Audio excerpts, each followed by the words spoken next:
Good morning guys, welcome back to my channel. It's your Ingeniero Chuper. And today guys, I'm going to share with you a good news.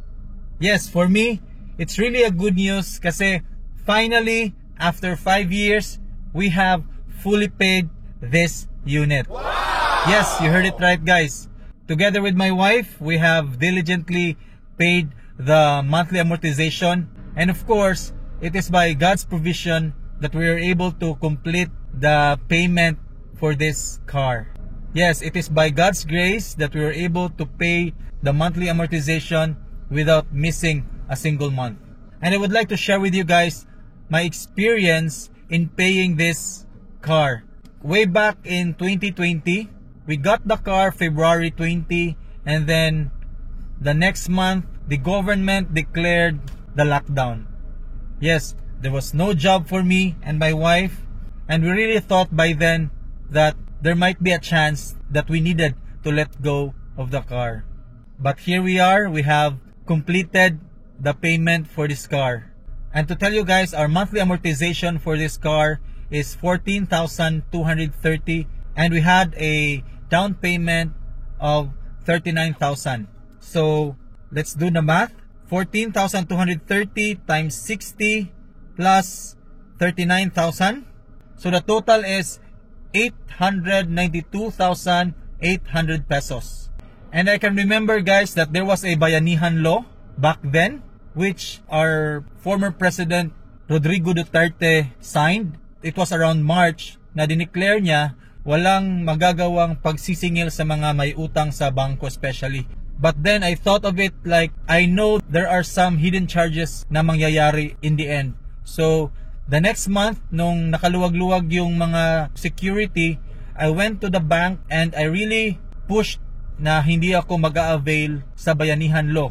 Yung tinatawag nila na Bayanihan to Heal as One Act, Republic Act number 11469. So hindi ako nag-avail nun kasi we made sure na before kami kukuha ng unit, we should have enough funds para masustain yung monthly amortization. We made sure that we have 3 months worth na amortization para ibayad namin just in case na may mga mangyayaring emergencies. Yun na nga, nangyari yung pandemic. Thank God na meron kami nung 3 months na funds para ipambayad sa monthly amortization. That's why I was confident na hindi mag-avail sa Bayanihan Act.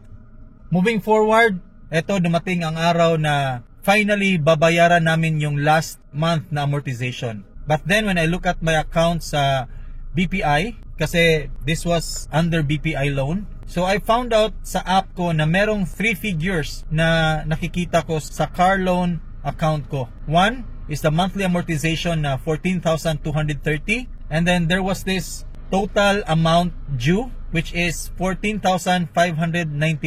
So merong diferensya na around 300. And then there's another amount na umaabot siya ng 14,000 something. I just forgot the term, but it was explained to me when I went to the bank na that amount is the amount you will pay if you will pay it before the due date. Meron siyang additional charges if you will pay it ahead of the contract. Somehow magiging breach of contract siya. So I was advised na just wait for your due date. Yung 14,591 pesos, yun yung mag-deduct sa account ko. I just needed to have that amount in my account kasi auto-debit siya para smooth yung process. So I asked kung bakit merong difference around 300. Sinabi lang ng bank na there are some small charges. So I didn't mind about it kasi nasa 200 to 300 lang. But to tell you guys, there was this client before me. I overheard them about it na meron siyang additional charges and even na move ng ilang months yung pagbabayad niya sa unit niya, which is because of the Bayanihan Act kasi nag-avail sila noon. So good thing, and thank God for the wisdom na pinush ko talaga na hindi ako mag-a-avail sa Bayanihan Act. And now wala na akong makikitang loan sa account ko sa BPI. So it says here, no active accounts to display.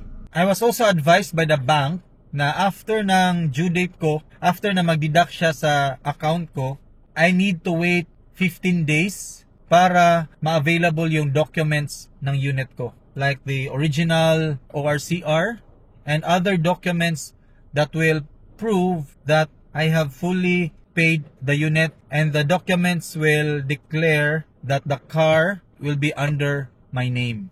So I'll get back to you soon, guys, and thank you for all your support throughout the 5 years, guys. Honestly, hindi malaki yung monetization sa YouTube channel ko to pay off my car, but I still thank you kasi you've watched my videos and asked questions about the unit, and as you know, everything that I have shared with you are all based on my personal experience and my personal opinion about this car. So that's it, guys. Thank you for watching, and I'll see you on my next vlog about my 5 years experience of the MG5. So thank you, guys. God bless. Stay safe. Drive safe.